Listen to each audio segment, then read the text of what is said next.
Do you remember years ago a famous radio guy named Paul Harvey? I'm talking way back. And now, the rest of the story. There you go. And now you know the rest of the story. Page 2. Page 2. We did. He was out of Chicago, I think, but was a nationally syndicated old guy. He's one of the greatest radio personalities, and he was a news guy, but personalities ever. I mean, he's up there with Limbaugh, Stern, Paul Harvey. Yeah, kind of the OG in that category, right? Yeah. Yeah. I mean, he did a 15-minute news program carried nationwide. Yeah, it was crazy. Who would ever do that? No, right? Yeah, you try it today, it probably wouldn't work very well. But so I won't get too deep into Paul Harvey. The reason I knew of him was when I was going to college for 3 summers. My dad helped me get summer jobs at Florida Progress, which was then the power company.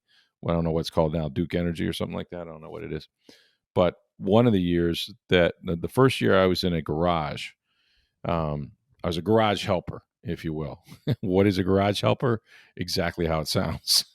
You just, hey, the bathroom needs cleaned up, or hey, can you go get these auto parts? It's actually a pretty good job because I didn't do much except, get in trouble.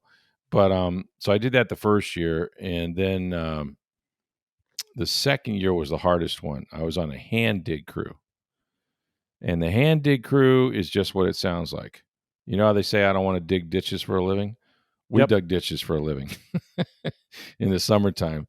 So a lot of those, those cables go underground with the new construction and stuff. They're not overhead, which is smart because everything gets torn down if it's overhead. But we'd have to bury them 3 feet deep. And sometimes, you'd have, long cable and pool relocations. If somebody wanted a pool in their backyard, you'd have to go, digging a trench around where the pool was going to go to connect their transformer and stuff like that.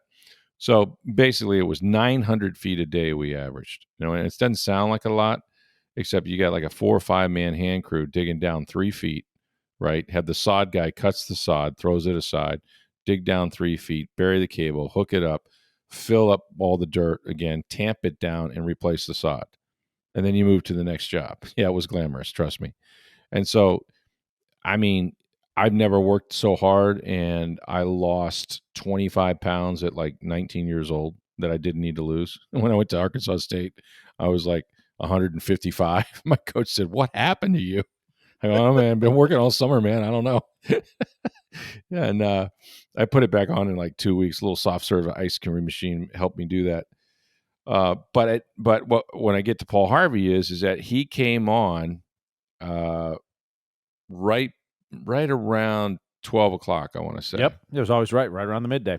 Yeah, right around from midday. 11th, depending which station you were listening to. And could be 11:45 to 11:45, sometimes 12 to 12:15. But it was so generally at 11:45, Paul Harvey in Tampa, at least where we were, I was in Largo actually. He would come on at 11:45 and he'd finish his broadcast at 12. Well, we worked early, so our lunch hour was like 11 to 12. Okay, but at 12 o'clock we had this foreman that could have worked in a prison. I like the guy, but man, he was on the screws.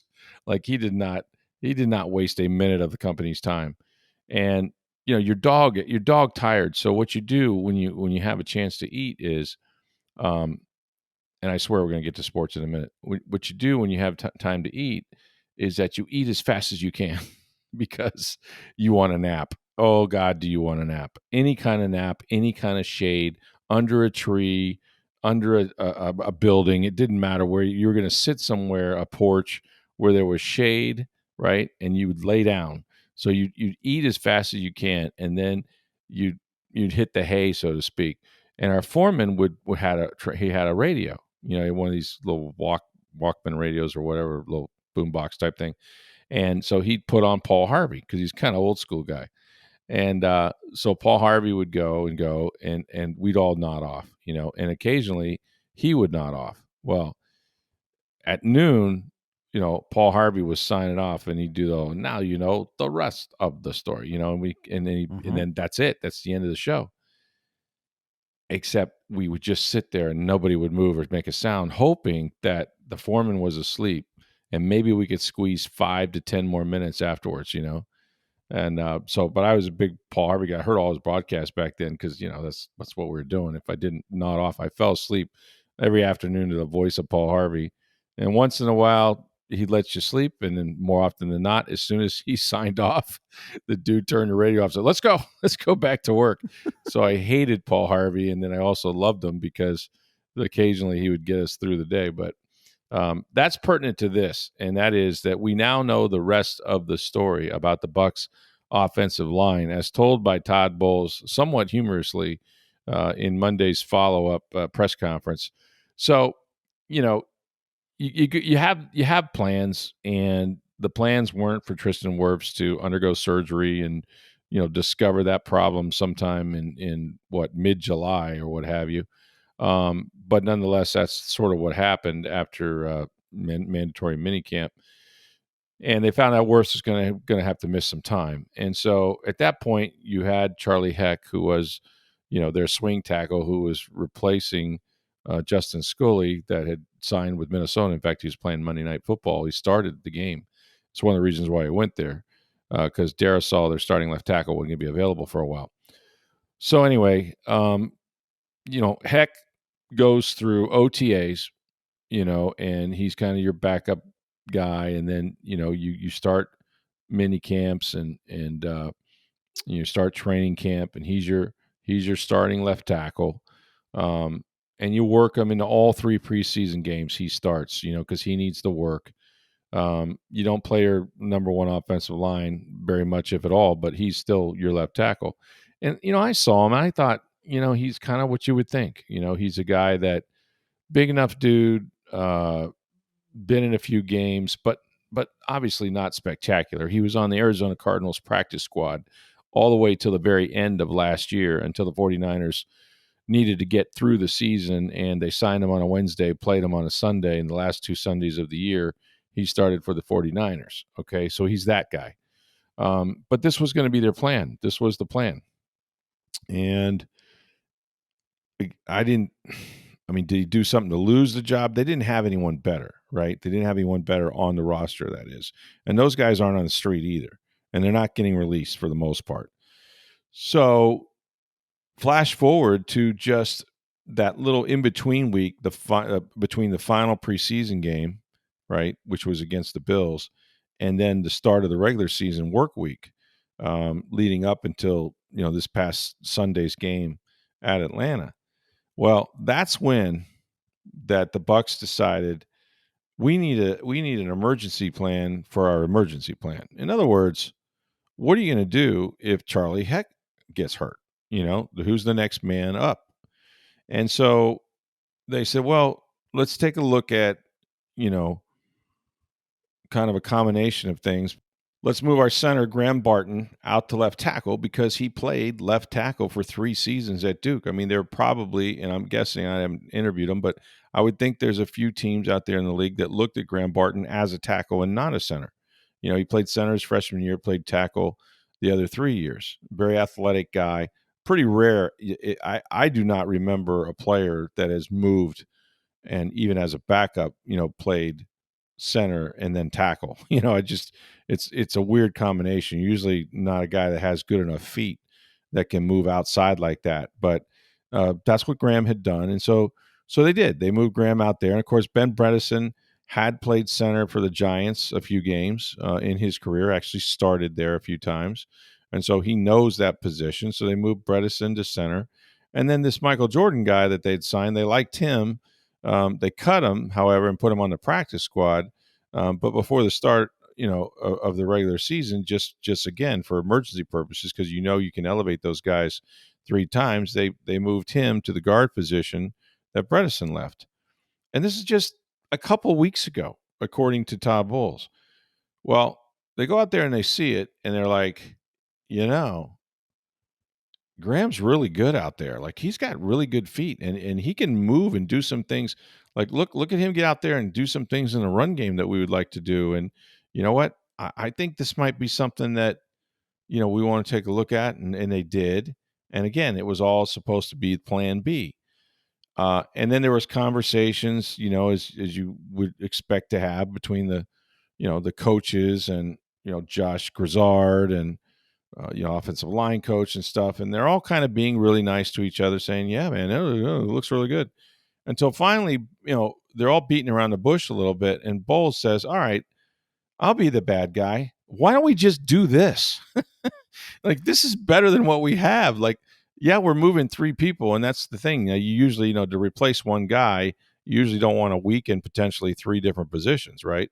But in this case, they really weren't going to weaken three. They're going to have three guys playing in different roles, but they thought it was a better solution, especially because of the tackle position.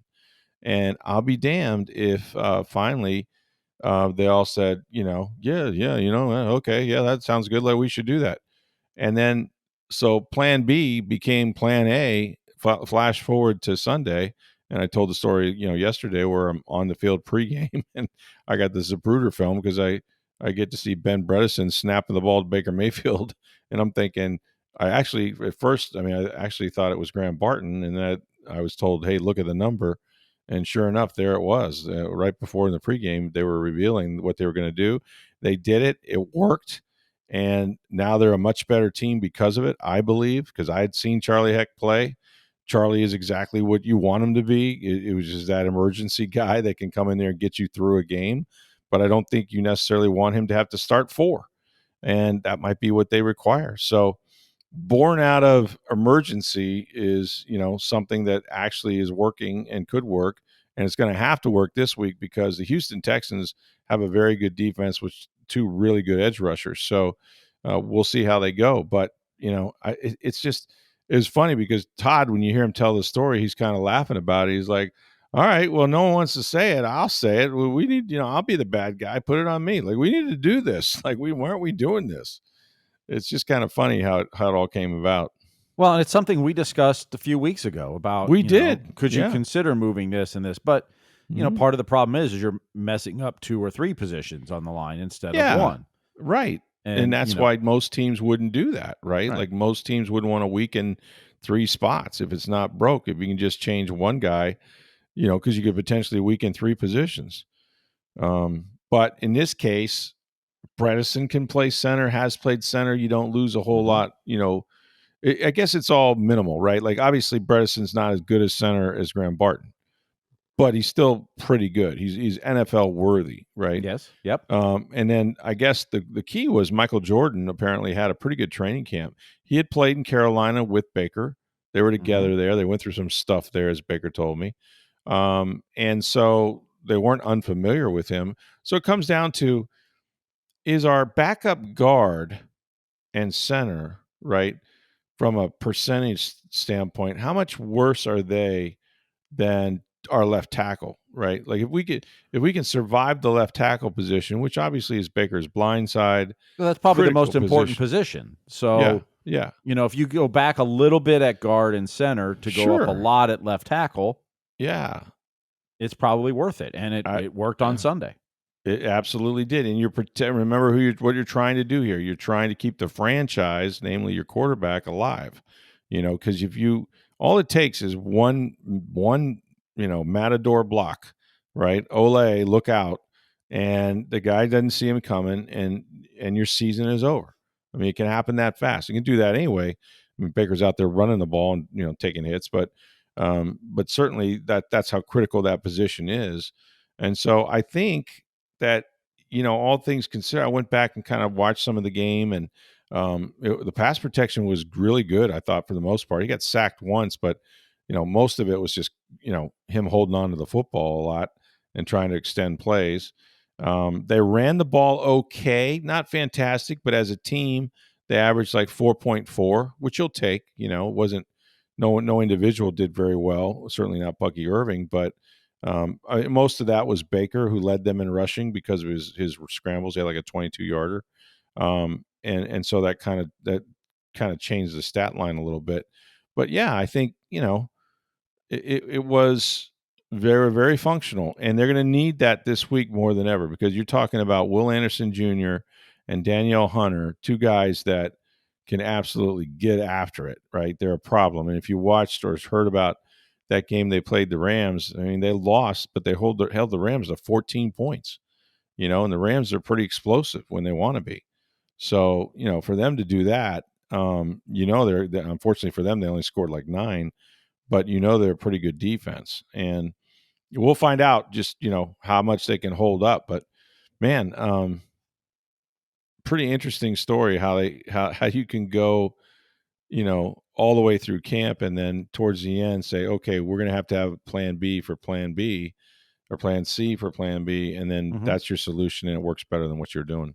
Well, and part of it too was you didn't know what you were getting out of Michael Jordan, but if he has a good camp and kept impressing, then you start going, wait a minute. Yeah, I think he was a big part of that for sure. It's about putting your best 53 men on the field or, best 11 on offense, best 11 on defense.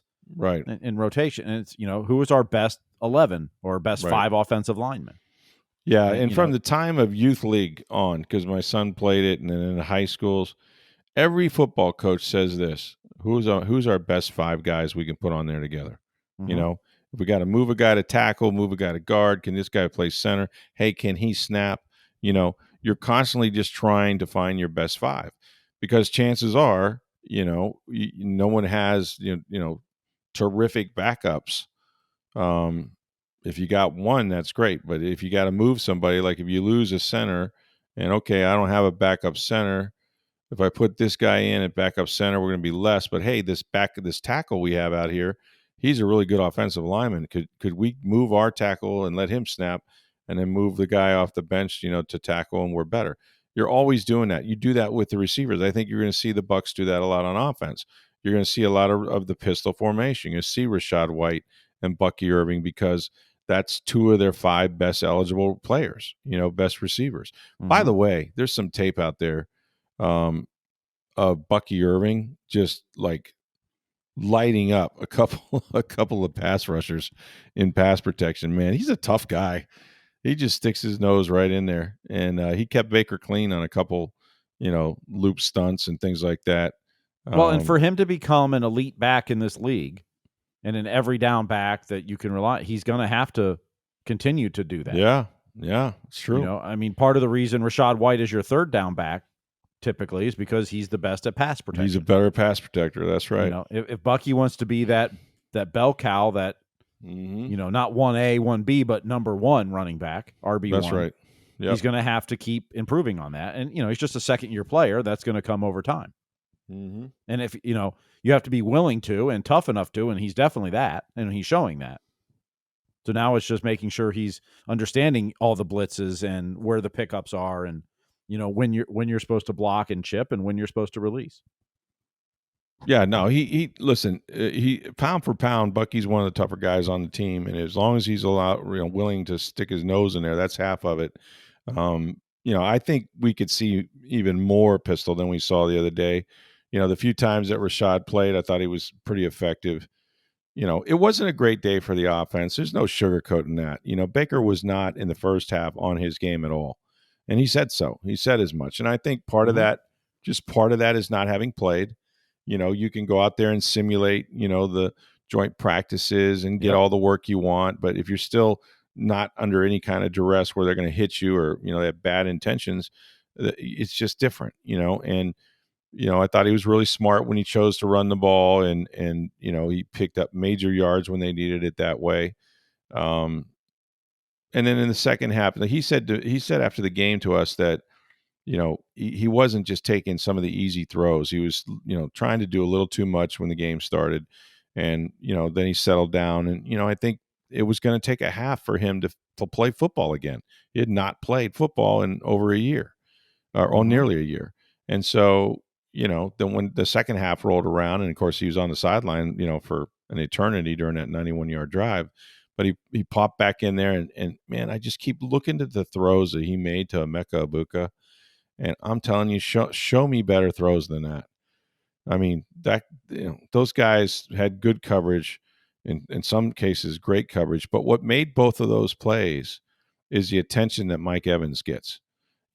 Mike Evans is running a dig route, and they ran this play like 3 different times, and then the last touchdown, each time the safety, they were trying to double, and on this final play that Emeka runs for a touchdown, he runs the post, and apparently Mike Evans said that before the game, and I didn't get a chance to talk to Mike, But before the game, I saw quoted, not before the game, before the play, actually before the play, Emeka predicted, he goes, I'm going to go game right here.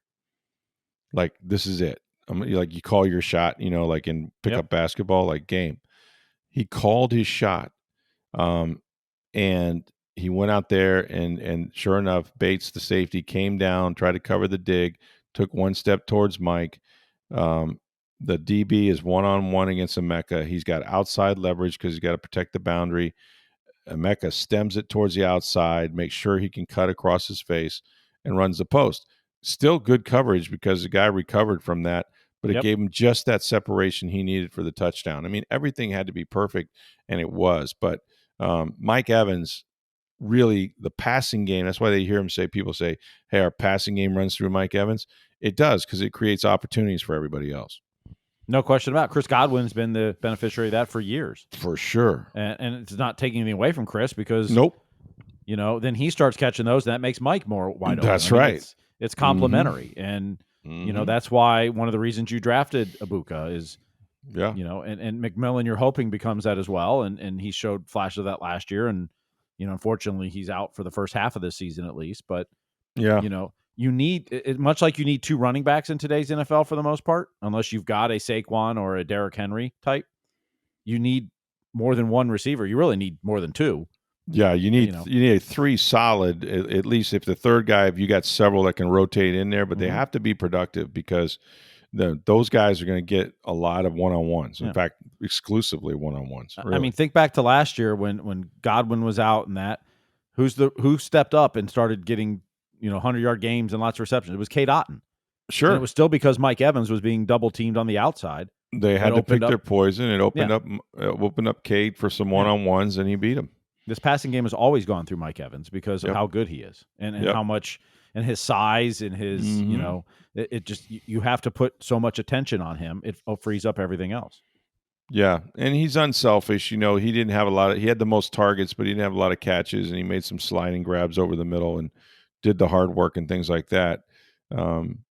Again, somebody was asking me like about the defense and how they, we got some, I should read the hate mails, but we get, the mean tweets of, same old defense, can't stop anybody, blah, blah, blah. And it's like, look, at the end of the day, Atlanta scored 20 points. Yeah. Okay. It's always been a bend but don't break defense. Yeah, exactly. It always has been. The only thing you wish this defense would do more of is turnovers. Right. And they had, to that point, they dropped 3 interceptions. Yes. Zion McCallum drops 2 and Jamel Dean drops 1. Yep. And we'll get to Jamel in just a second. But, you had a chance for turnovers. If I had said to you, okay, they're going to play the Falcons, and the Falcons are going to average less than 2.5 a carry with those 2 running backs, with Bijan Robinson and Algiers, you'd go, sign me up. Yep. And then, if I told you that, they were only going to score 20, you'd feel like, well, the Bucs, when things are going well, are averaging 29.5. Okay, let's say they don't get there, but 24, 21 sounds reasonable, right? And you would take 20 points a game for the most part every game. And that's what happened, and were there missed field goals? Yeah, they were missed kicked on both sides. That's part of it, right? Would you like to get off the field, faster than what seemed like an hour in real time on that 91-yard drive? Absolutely, you would. But you know what? They hung in there, man. They didn't give it up. And I just think week 1 is a liar, and we'll find out just who the Bucs are, as time goes on. But it's just interesting to me that they figured out late that the emergency turned out to be more urgency, right? Like, let's do this now. Let's not wait until we realize that we have a better option. We do have a better option. We're trained football coaches. Let's just do this. By the way, not to change subjects just for a second here. I know exactly where you're going here. I wondered if your boy JJ McCarthy was going to actually play tonight, because man, it took a half. It took a half. The Bears were dominating this game, not so much on the scoreboard, But McCarthy came alive and brought them back, and now they're going to win this game, I believe. They're up 27-17. He's run for a touchdown. He's thrown a touchdown pass. Throwing for two. Throwing for 2 touchdowns. Yes, that's 3 total now. You know what comes to mind? Gamer. Flat out baller. Well, like we were talking beforehand. We were talking beforehand, but just realize he hasn't played a real game in, what they say, 20 months? 20 months. That's right. I think it was exactly 20 months. January 9th of 2024 was it was a national championship game. That's right. His last real game he's played. That's right. So it took him a half to get involved. Now, I thought he would have a slow start to the season just for that reason alone and everything else, but came alive in the second half, and the Vikings were dead going to half. They were dead in the water. The Bears had only scored 17, granted, but it wasn't. It looked like they were playing the 85 Bears, and they'd be lucky to get to 10 for a while. And then he just exploded. Fourth quarter, 164 yards to the Bears, -1. Their defense, by the way, played pretty well in the second half.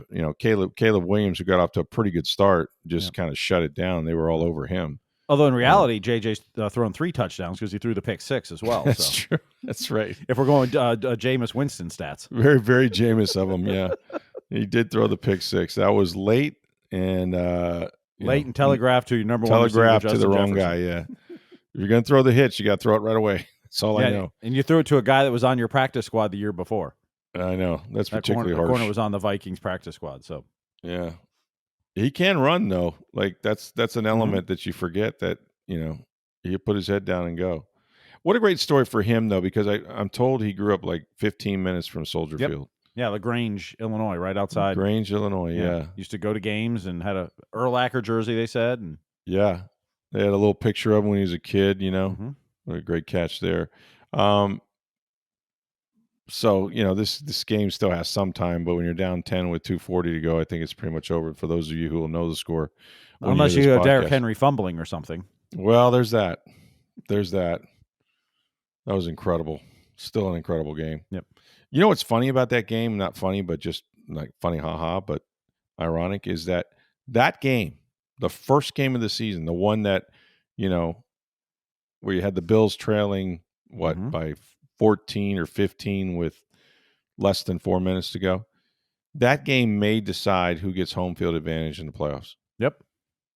Isn't that something? Week one. They all count the same, right? You can't miss the playoffs in week 1, but boy, you can sure set yourself up for them. You sure can. Especially in division. Yeah, I think Buffalo's got a real inside shot because their schedule's a lot easier than the Ravens. Yeah, it is. It is.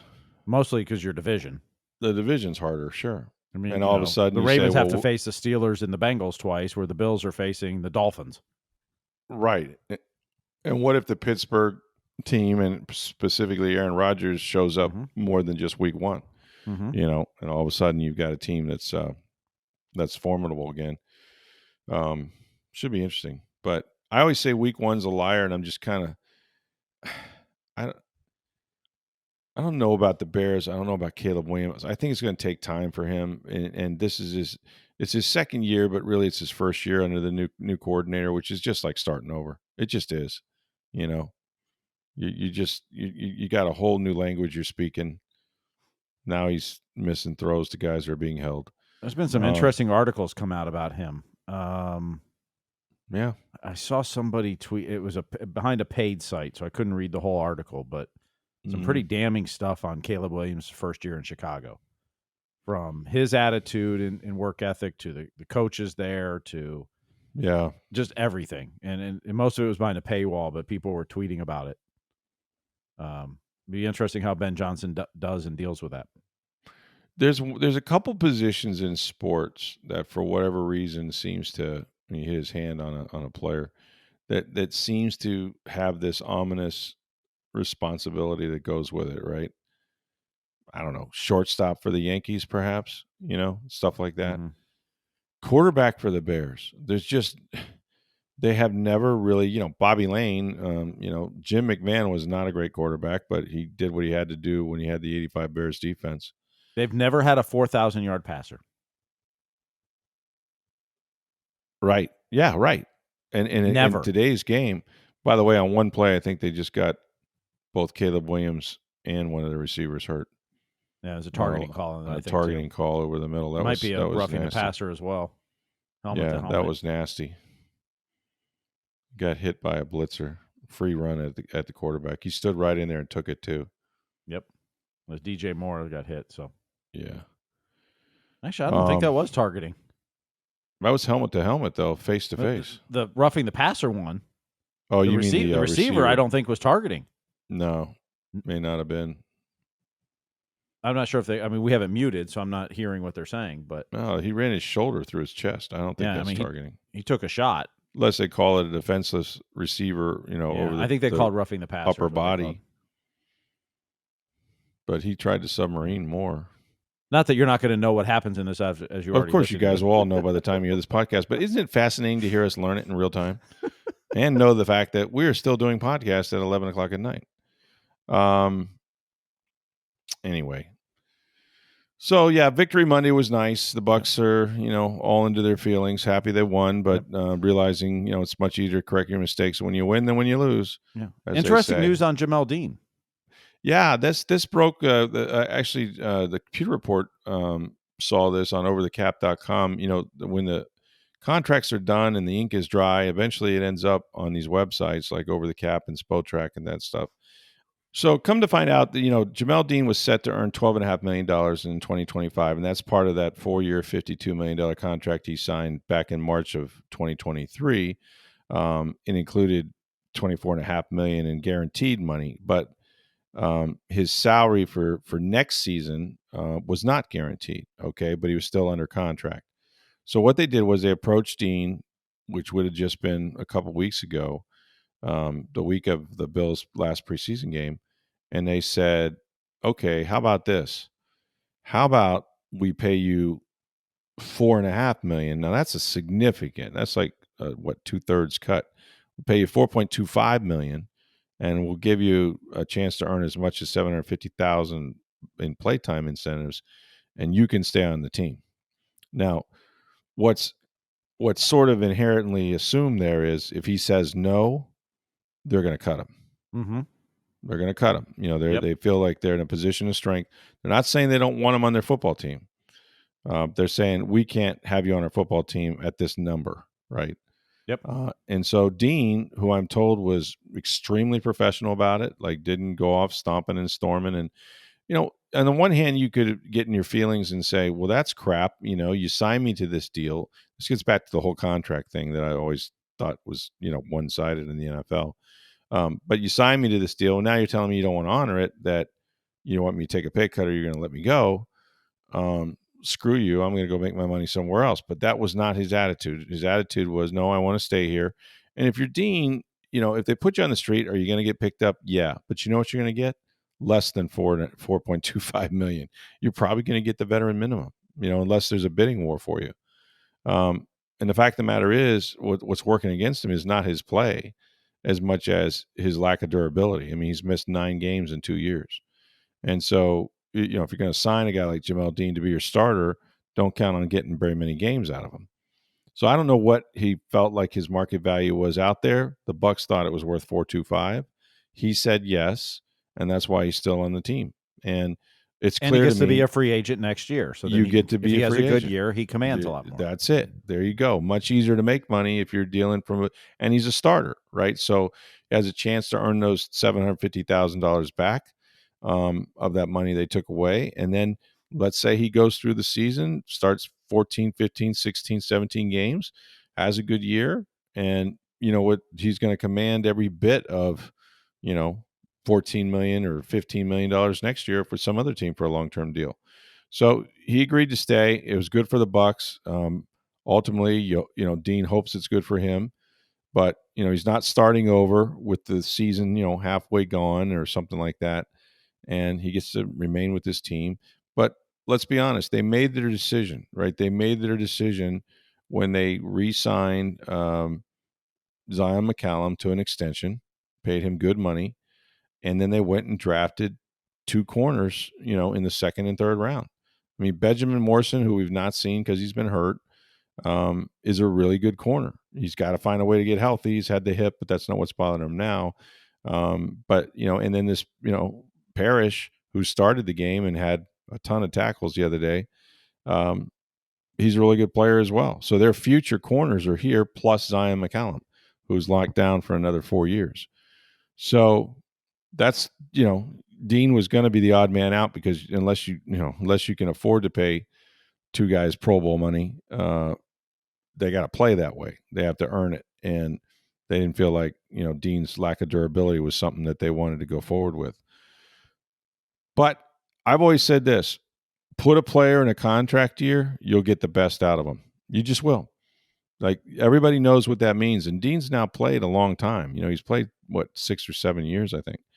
So, if he can get one more free agent contract, he's going to do everything he can to stay on the field. He's going to be motivated. He's going to want good tape, sort of like Hassan Reddick. We've talked about him. Why did he come here? Well, he trusted Larry Foote. He wanted to get back, into being a premier pass rusher in this league. And so he took, a lesser deal than maybe he would have gotten if he hadn't gone through what he did with, with the Jets and that. And all of a sudden, if he can do what he did on Sunday, you got 1 sack. Okay, do that every game, and you're probably defensive player of the year. You got 17 sacks on the year, you'll take it. But more than that, next year, they'll have the whole league to look at him to raise his salary. And these elite pass rushers are getting, some of them upwards of $30 million. I'm not saying Hassan will get that, but certainly if he goes out there and has a big double-digit sack year, the Bucs will be inclined to try to pay him.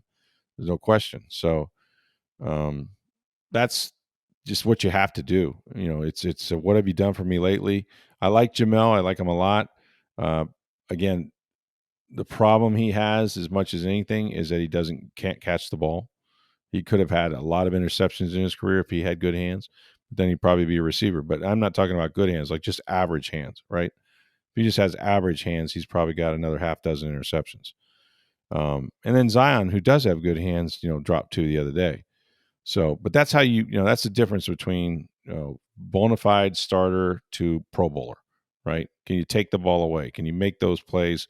Not only be in position to make them, actually catch the ball and make game changing plays. So, but good for the Bucs that they worked that out amicably. Dean is 28 years old. If you play to 30 in this league, you're ancient, anymore. He's had an amazing career. The guy's blown out both ACLs. Came to the league that way, did it in college, and has managed to stay healthy enough to have this kind of a career. So good for him. Hey, folks, before we go, I want to remind you to get on down to Breitling Boutique International Plaza Mall. That's where you're going to find the NFL's team watches. They're doing a thing where they're celebrating the NFL's 104th year anniversary. They have these beautiful Chronomat watches, one for all 32 teams, while supplies last, and that's the key. I was by Breitling about a week or so ago. They still had a Buccaneers team watch. These things are beautiful. They got the team colors on the face of the watch as well as the logos. You're going to love them. And not just that, but they have all kinds of watches for men, for women as well. Your wife or girlfriend, sports watches. They're durable. They come in just an array of different colored wristbands that she can choose from. It is a terrific store with great customer service. They have been one of our sponsors for a while. In fact, their ad is in the Buccaneers section we published on Sunday. In the print section, you read more about Breitling Boutique International Plaza Mall. Make sure when you go there, please let them know that you heard about this on Sports Day Tampa Bay. A hell of a Vikings game, 27-24. When you wake up, you'll know what happened, but it's been fun to watch McCarthy and Caleb Williams go at it. The Rays begin their series against the White Sox. They're going to spend a few days in Chicago. After that, they play the Chicago Cubs. That's one of those great trips. The weather is fantastic up there right now. Wish I were there, and I'm sure Mark Tompkins is going to have a good week as the Rays try to climb back into it after winning 7 in a row. They've lost three straight. So running out of games, but have a chance to spend a few days in Chicago. That sounds pretty good to me. The Bucs are off. They'll be off today. Part of it tomorrow as well. They'll go back to work really on Thursday, which will become like their Wednesday. Of course, a Monday night football game in Houston. That's the early Monday Night Football game. There are two. I believe the Bucs start around 7:30, somewhere in there. Well, on behalf of this podcast, we thank you for the early time on Monday. Oh, God. Yes, we do. We certainly do. Even though that one's going to be problematic because, well, it won't be that bad. It'll be late, but it's going to be late regardless. Yeah. Yeah. But I've still got this dilemma. Like, do I even get a hotel? Because I'm going to have about 2 hours before I have to catch a flight back. But that's my champagne problems. Don't have to worry about that. So, yeah, make sure you get on down to Breitling Boutique. Like we said, International Plaza Mall. Lots of watches down there, guys. I'm telling you, the Breitling Company makes the best watches. You're going to love the timepiece. You're going to love the customer service. Go see them. These people sponsor our podcast. And more and more of you have approached Steve about how much you enjoy it. We love to hear from you. Of course, you can send emails to us anytime you want, or send your mailbag questions in on Twitter, X, however you want to do it, and at NFL Stroud. My email address is rstroud@tampabay.com. So anytime you want to correspond with us, please do so. Thanks for listening. As always, for Steve Versnick, I'm Rick Stroud of the Tampa Bay Times. Have a great day, everybody.